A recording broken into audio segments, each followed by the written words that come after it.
don't know. And then he pulls out of his pocket a giant comical hammer. Big mallet. And then holds it up and just goes, ha ha ha, and then tries to fucking destroy it. So he smashes up the hallway, finally killing the clock. Yes. Mrs. Piedman comes out with a shotgun. And screams when she sees him, and he screams louder. Well, it's comical bug out. because he's the mask, but she's also wearing like a green face mask for like, beauty reasons. And they both, and then he screams, but his eyes bug out of his head, and his tongue comes out, his teeth are flying And again, out. no one seems to notice that this is going to be a long-standing thing in this whole film. Like, no one sees the cartoon? No one seems to notice the cartoon stuff, and they seem perfectly okay with it. And then she shoots, and then he bounces out and jumps out the window. And then falls down, and one of my favorite lines from that moment, where he just lies down and he just pulls his face up, because he's flattened on the sidewalk, pulls his face up, his eyes stuck with it, and he just looks at the camera and just goes, "Look, Ma, I'm roadkill." This movie is ridiculous. Then he gets up, makes himself three-dimensional again. And runs afoul of a gang. Well, it's the car thing first. No, it's a gang. No, he comes out. No, he flattens, and then the car thing happens. Oh, right, the car happens, and then honk. It's like, oh, you're honking, and okay, hold on. I think he wants to communicate. Pulls out a little tiny horn, but then squeezes it, and it blows the fucking glass. And makes the away. Guy's hair fucking like he's the Bride of Frankenstein, and he's just like, oh shit. And then he's just like, we're good. Yeah, and then he keeps walking, and then the guy just drives off like nothing happened. And then this is where he runs into the gang, and the gang's like, "Hey, mister, you got the time?" "As a matter of fact, I do, Cubby." And he goes, "Look at that!" He pulls out pretty much the exact same alarm clock. Just look at that. It's about 30 seconds before I honk your nose and pull your underwear over your head. Ring, and then he does it, and the guy tries to punch him. "Come on!" And then runs away. Runs into an alley. They run into the alley. And then he's a carnival barker. Step right up, step right up. Ladies and gentlemen, boys and girls.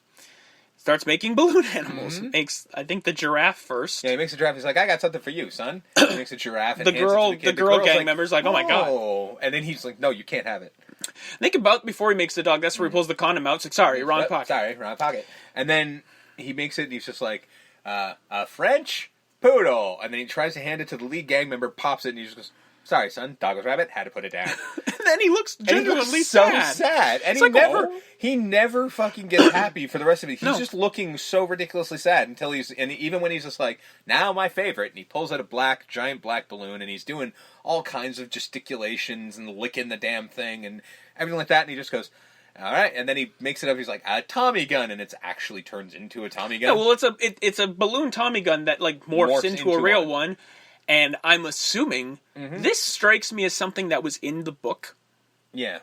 Where he shoots all over the place, but in the book he mows everybody down, but in this movie he doesn't hit a damn thing. He does, and yes it does. This is actually the only, like the balloon animal thing doesn't happen, but he does make a gun out of nothing and then kill a bunch of people. And then the next line that he's about to say is, like, I can, like, this is incredible with these powers, I could become a superhero.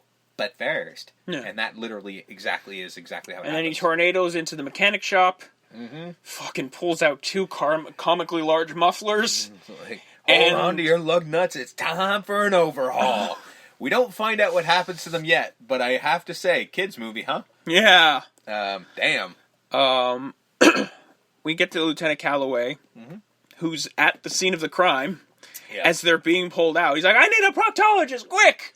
Because they've been sodomized. Yeah, those mufflers went south for the winter. We get lead fucking reporter Peggy Brandt on the scene, asking the fucking cops what happened here and a bunch of questions. No, can you tell me what happened here? No, and you can quote me, which is the only good line he has. Yeah. So Stanley, now I don't like this. This is one of the only things I don't like in this film. Okay. He throws the mask out of the window because he's like, "That's nuts. I'm not doing that again." Yeah. If that was real, because he thinks it's a dream. Well, first he talks to Calloway because Calloway shows up at his house and it's just like makes fun of his pajamas. Yeah, he's like, "Your pajamas are ridiculous." Nautical themed pajamas. Yeah, like I like those pajamas. And then he says something along the lines. He's like, "Did you hear anything?" He goes, "No." And he goes, "Your neighbor unloaded 12 buckshots in front of your door, and you didn't hear anything." He's like, "Sometimes I'm deaf. I can't hear anything." An inner ear problem. Is that a fact? Eh? So he's trying to cover it up as best he can, but of course Calloway doesn't buy it. Yeah. So what were you saying? Because, like you said, what did she say? He's like, a pervert ran in here. Yeah. When he leaves, he throws the mask out the window. Uh-huh. And I don't like that before he even closes the door, it boomerangs back. Okay, why don't you like that? Because we see that. It should have been, he should have thrown it out the window, because he comes back home and he sees it on the couch. He should have just seen him thrown out the window, and then that's where the scene cuts, and then we can just see it came back. We don't need to see that it boomeranged back in. It leaves it more mystery of like, well, he threw it out the window and it just appears. So, but it's a little thing. It's a nitpick. Yeah, I don't think that bothers me nearly as much, especially considering what ends up happening at the end of the movie, and I'll point it out when we're talking about it. My whole thing, I think the issue that I have mostly is that, like, you didn't see the thing fly right back in. It's still in your... No, it wasn't. It wasn't. He threw it, and then he had his back to it and closed the door. He didn't look back. They made a point of that. Stanley gets to work. He's, like, late. Mm-hmm. We get a fucking shot of his shitty boss, and we find out that his shitty boss, like, his daddy bought the bank. Yeah, like basically Richard Jenny walks back in and is just like, I wish my daddy owned a bank, because then that could be a little creep too. We get to Peggy Bennett, who again, like Tina, was like, yeah, that's good, Charlie. You move aside. I'm here to see Stanley, and I like Charlie's like. Because this is actually one of my favorite lines where he's just like, you got to forget about it, like, because he shows him like, oh, your girlfriend was great last night. And he goes, you gotta move on, find someone new, someone with red hair, pouty lips, a green jacket and name tag. That's really specific. Yeah, that's crazy specific. Yeah, and then he just goes, not for you, she's mine, and then he walks over. Yeah, and she's like, nope. Stanley Ipkiss. He looks defeated. He's just like defeated. Seriously, 2 days in a row, two hot girls walk in, and they need to see this guy. Here's the thing. Charlie strikes me as the guy who constantly talks about girls, which means he never gets them. Yeah. You know what I mean? So he is sadder than Stanley, as we find out at the end of the film. That's fair, yeah. So, to him, this is like the most demoralizing thing ever. Because he thinks of Stanley as a bigger loser. And we find out that Stanley, you're Ask Peggy, I wrote a letter for you. Oh, you know how many letters we got? Yeah, like, you're Mr. Nice Guy? Yeah, and you know how many letters we got from women about you? And then at the end of the conversation, she's like, well, I'm one of them, bye. And I'm like, so here's a romance that's not happening? Also, she gives him her number. Yeah, and I'm like, this is strange because, here's the thing. It's a bit of a red herring romance, It really is. It's definitely a red herring, but... My complaint about the whole thing of like the logic of that is like, okay, so this dude writes in a letter that's just like, I'm the nice guy and everything like that, and women don't fucking like nice guys finish last and all. And then she's like, oh, we got thousands of letters from all these women. Why not forward them to him? Like, if all these girls are like, I would love to be... Because if you write in, they know your address, obviously. Yeah. So, or you can write him a letter going, hey, like, Mr. Nice Guy, I'm Peggy. Write it in the paper, because clearly he reads it and be like, hey, Peggy, I'm this, and like, follow up to Mr. Nice Guy, I've gotten all these letters. Would you like to meet some of these ladies that want to meet you? Why wouldn't that happen? Because you do hear about that kind of shit. Because nice guys finish last, Steve. I guess so, but it just seems a little bit far-fetched, and we're talking about a movie where fucking a dude turns into a cartoon. Yeah. And I'm looking at this going, that's insane. That's the cartoon. Mm-hmm. So Dorian earlier, because he's the number 2, to Nico, the boss of Edge City's number 1. When he's setting up the bank thing, he's just like, I'm going to get that old man out of power. Yeah. And we find out, no, you're not. Mm-hmm. And he brings in Dorian and basically goes, well, you're... he's got to show him who's boss. Yeah, and and Nico, who I really fucking like, and is not in this movie enough, he's just like, I've been hearing that you're doing all this stuff without my knowledge. You don't get to do that kind of shit because I'm the one in charge. And he uses him as a golf tee. Yeah, because he's got a virtual golf thing set up, and he's like, get him on the floor. Mm-hmm. And they put a gun to his head, puts a tee in his mouth, puts a ball in the tee, and just... It's like, I'm losing my focus. Yeah, it really, my golf game goes to shit. Now, please do something about this, or next time I break in my new 9-iron, he fucking hits it and does everything like that. Well, I think he says, I like you, Dorian. Yeah. That's why I'm going to give you some time to get out of town. Leave. Yeah, he's got a week to leave. And if you don't... I break in my new 9-iron. Yeah. I like this actor a lot. Yeah, I kind of wish he was in the movie more. I do, too. We get Stanley's dream, where it plays out the exact same scenario where he sees Tina in the club. But this time he's cool. Pimped, he's smoking. Well, he's wearing the same outfit, which is weird. But then he's smoking and he's cool, and I'm like, yeah, this is how I would look like if I tried to be cool. By the way, do you know why he's wearing the same outfit? Save money. Oh, yeah. They filmed it the same day. They're just like, fuck it. We'll just do the same thing. Because he's like, this is what a lovable loser would be like if he was acting cool. He was like, they smoke, right? Yeah, I smoke. It's not cool, guys. Yeah. And he's got a nice, it was a nice car. It was a Porsche. It was a Porsche that he said he was driving. And then he's like, come here. Mm-hmm. And she goes to kiss him, and then she grabs his head, turns it to the side, starts licking him, and he's like, this is weird. Tina. But he's still going with it, which I'm like, yeah. you know what, to be fair, a pretty girl starts licking my face too. I'm like, all right, well, let's see where this goes. And then, of course, it's Milo, because it's a dream. Mm-hmm. Milo, get off! Milo! And by the way, if you own a pet, and you know what that's like, because it's happened to me. So Dorian's crew's gonna go to the bank. Because it's like, now they're gonna fucking do their thing. It's time for them to do the robbing of the... But... Well, he throws the mask away behind the couch. He's like, I'm not gonna... He doesn't... Again, much like everybody else with the supernatural in this movie, doesn't seem to find it all that odd that it came back.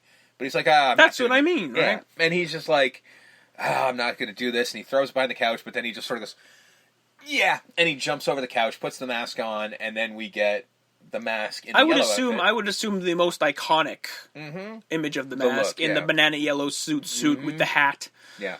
Does a bunch of catchphrases into the mirror. Hold on, sugar. Daddy's got a sweet tooth tonight. And then he goes He said he's got no money. Yeah. He shaves, and then uses Milo to drive off, which is awesome. And then he just sort of goes, he pulls it out and he goes, uh-oh. I like that he pulls out his pocket and a moth flies out. And a moth flies out and he goes, uh-oh. Can't make the scene if you don't have the green. I better make a little step.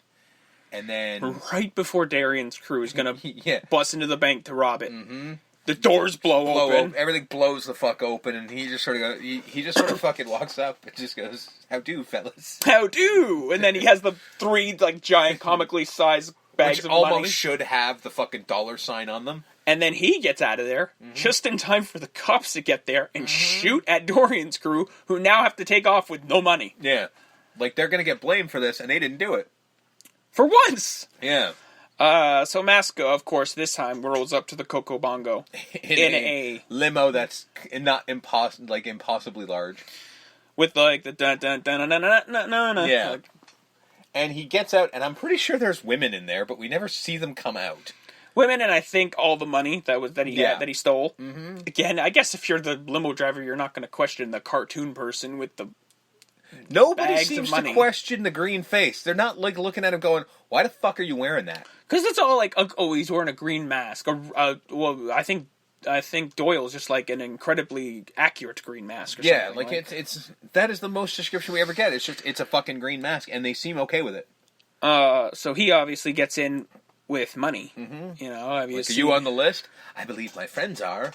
Whoever the fuck is on American Money, Washington and Jackson.